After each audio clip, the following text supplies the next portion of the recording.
చైనాలో అతిపెద్ద real estate group ఎవరిగ్రాండే group అప్పుల ఊబిలో కూరుకుపోయి పూర్తిగా దివాలా తీసేసింది. దీంతో ఈ ప్రాజెక్టులో స్థిరాస్తులు కొనుగోలు చేసిన వారు రోడ్డున పడ్డారు. చైనా రియల్ ఎస్టేట్ రంగాన్ని ఒక కుదుపు కుదిపింది ఎవరిగ్రాండే. అయితే తాజాగా ఎవరిగ్రాండే గ్రూప్ వ్యవస్థాపకుడు హో కాయాన్ ఈ నెల 13, 14 తేదీల్లో కోర్టుకు హాజరై తన తప్పు ఒప్పుకున్నారు. కాగా యాన్పై లెక్కలేనన్ని ఛార్జీలు నమోదయ్యాయి. ప్రజల నుంచి బిలియన్ల కొద్దీ డాలర్స్ దండుకున్నాడని, కార్పొరేట్ లంచాలకు మోసాలకు పాల్పడ్డట్టుగా కోర్టు కూడా ఓ ప్రకటనలో పేర్కొంది. మరి ఎవరిగ్రాండే దివాలాకు కారణమేంటి? ఈ కథనంలో చూద్దాం.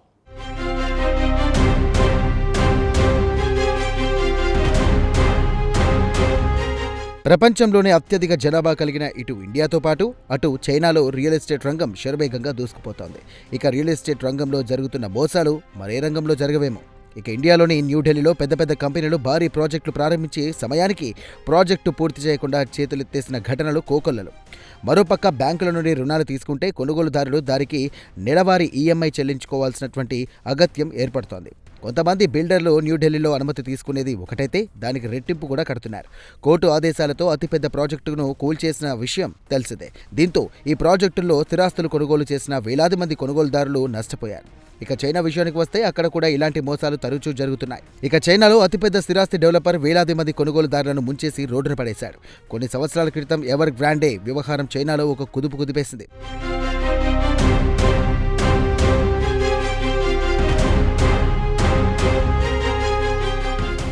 అయితే పూర్తి ఆర్థిక సంక్షోభంలో కూరుకుపోయిన ఎవర్ గ్రాండే వ్యవస్థాపకుడు హుంకాయాన్ కోర్టులో తన నేరాన్ని అంగీకరించాడు. ఈ నెల 13, 14వ తేదీల్లో షెన్జువాన్ కోర్టులో జరిగినటువంటి బహిరంగ విచారణలో జరిగినటువంటి పొరపాటుకు విచారం వ్యక్తం చేశారని చైనీస్ మీడియా ప్రముఖంగా వార్తలను ప్రచారం చేసింది. అయితే ఆయనకు శిక్ష మాత్రం తక్షణమే విధించకుండా త్వరలోనే విధిస్తామని కోర్టు ప్రకటించింది. ఎవర్ గ్రాండే కుప్పకూలిన తర్వాత చైనాలో స్థిరాస్తి రంగం ప్రకంపనలు సృష్టించింది. ఈ కంపెనీలో పెట్టుబడులు పెట్టినటువంటి బ్యాంకులతో పాటు స్థిరాస్తి కొనుగోలు చేసినటువంటి కస్టమర్లు రోడ్డున పడ్డారు. ఇక ఎవర్ గ్రాండ్ విషయానికి వస్తే చైనాలో అతిపెద్ద real estate company. Stock market value ప్రకారం లెక్కేస్తే సుమారు $50 బిలియన్లుగా తేలింది. ఇండియా కరెన్సీ ప్రకారం చెప్పుకోవాలంటే 4,75 కోట్ల పైమాటే. కానీ 2021లో అప్పుల కారణంగా ఎవర్ గ్రాండే వ్యవహారం చిన్నాభిన్నమైంది.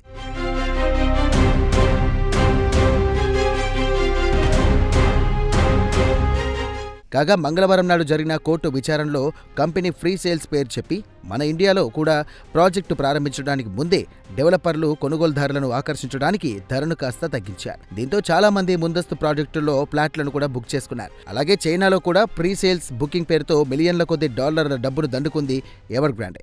అయితే ప్రమోటర్లు ఈ డబ్బును నిర్మాణంపై పెట్టడానికి బదులు కొత్త ప్రాజెక్టుల వైపు తరలించింది. దీంతో ఎవర్ గ్రాండ్ ప్రాజెక్టులు చైనాలో ఎక్కడికక్కడే నిలిచిపోయాయి. కాగా ఎవర్ గ్రాండే ప్రమోటర్ విషయానికి వస్తే హున్యూ షీ జియాయాన్ అని కూడా పిలుస్తారు. అతడు చైనాలోని గ్రామీణ ప్రాంతాల్లో జన్మించాడు. అతడి అమ్మమ్మ పెంపకంలో పెరిగాడు. అటు తరువాత అతను 1996లో రియల్ ఎస్టేట్ వ్యాపారంలో ప్రవేశించాడు.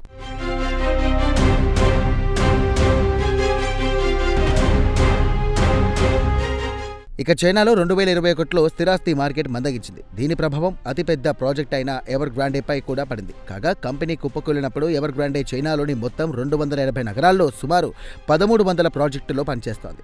ఇక ఎవర్ గ్రాండ్ విషయానికి వస్తే భారీ ఎత్తున బ్యాంకుల నుండి రుణాలు తీసుకుని ప్రాజెక్టులు చేపట్టింది. కాగా ప్రపంచంలో ఈ స్థాయిలో ఇంత భారీ మొత్తంలో అప్పుల్లో కూరుకుపోయిన కంపెనీ ఏదీ లేదు.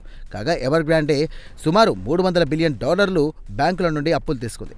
ఇండియన్ కరెన్సీ ప్రకారం చెప్పుకోవాలంటే 28,50,000 కోట్ల పైమాటే. ఈ మొత్తాన్ని లెక్కలోకి తీసుకుంటే చిన్న దేశాల జీడిపి కంటే కూడా కాస్త ఎక్కువే. ఉదాహరణకు మన పొరుగున పాకిస్తాన్ జీడిపితో సమానంగా ఉండొచ్చు.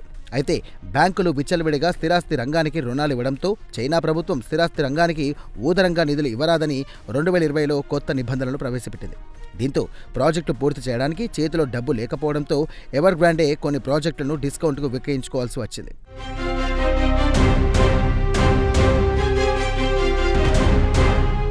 ఇదిలా ఉండగా మార్చి 2024లో హుయ్ తన కంపెనీ ఆదాయాన్ని $78 బిలియన్ పెంచి చూపించాడు.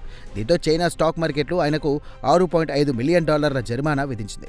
ఇక ఆయన జీవితకాలం పాటు స్టాక్ మార్కెట్లో ట్రేడ్ చేయకుండా నిషేధం కూడా విధించింది.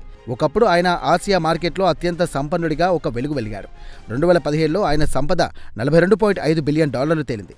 ఫోర్డ్ సంపన్నుల జాబితాలో ఆయన ఆసియాలో అత్యంత సంపన్నుల జాబితాలో స్థానం దక్కించుకున్నాడు. కాగా చైనా ప్రభుత్వం ఆర్థికపరమైన సంస్కరణల వల్ల ఎవర్ గ్రాండేకు కూడా శరవేగంగా వృద్ధి చెందింది. ఒకవైపు మార్కెట్ నుండి పెద్ద మొత్తంలో రుణాలు తీసుకోవడంతో పాటు తన వ్యాపార సామ్రాజ్యాన్ని కూడా విస్తరించుకుంటూ పోయారు. స్థిరాస్తి రంగంలో పాటు ఆయన ఎలక్ట్రిక్ కార్ల తయారీ కంపెనీ, మరోపక్క ఫుడ్ అండ్ డ్రింక్ బిజినెస్లో కూడా కాలు మోపారు. ఇవన్నీ ఒక ఎత్తైతే ఆయన కంపెనీ గ్వాగ్జౌ ఎఫ్సి అని చైనా ఫుట్బాల్ టీంలో మెజార్టీ టీంను కొనుగోలు చేశాడు.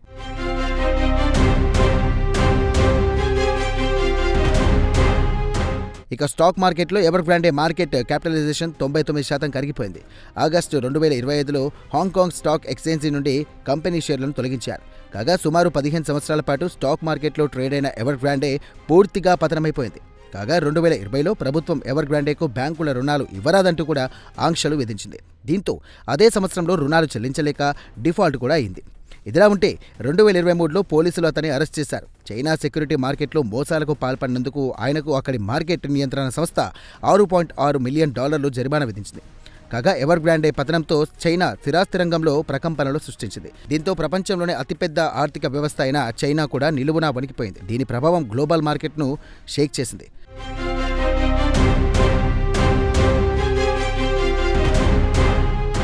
ఎవర్ గ్రాండ్ ప్రీలాంచ్ పేరుతో ప్రాజెక్టులు ప్రారంభించి ఇన్వెస్టర్ల నుండి పెద్ద మొత్తంలో డబ్బులు వసూలు చేసింది. ఒకవైపు ప్రాజెక్టులు పూర్తి చేయలేకపోవడంతో ఈ ప్రాజెక్టులో ప్లాట్లు కొనుగోలు చేసిన వారు దారుణంగా మోసపోయారు.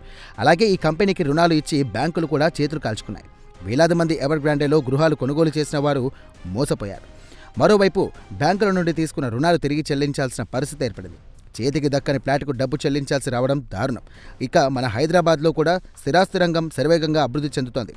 ఫ్రీలాన్స్ పేరుతో పలు మోసాలు చోటు చేసుకుంటున్నాయి. ఇక్కడ కూడా విచ్చలవిడిగా కడుతున్న ప్రాజెక్టులు ఎప్పుడో ఒకప్పుడు గాలిబుడగలా పేలినా ఆశ్చర్యపోవాల్సిన పనిలేదంటున్నారు రియల్ ఎస్టేట్ రంగానికి చెందినటువంటి నిపుణులు. చైనాలోని ఎవర్ గ్రాండే ఎపిసోడ్ మన దేశంలోని రియల్ డెవలపర్లకు కనువిప్పు కలిగిస్తుందని ఆశిద్దాం.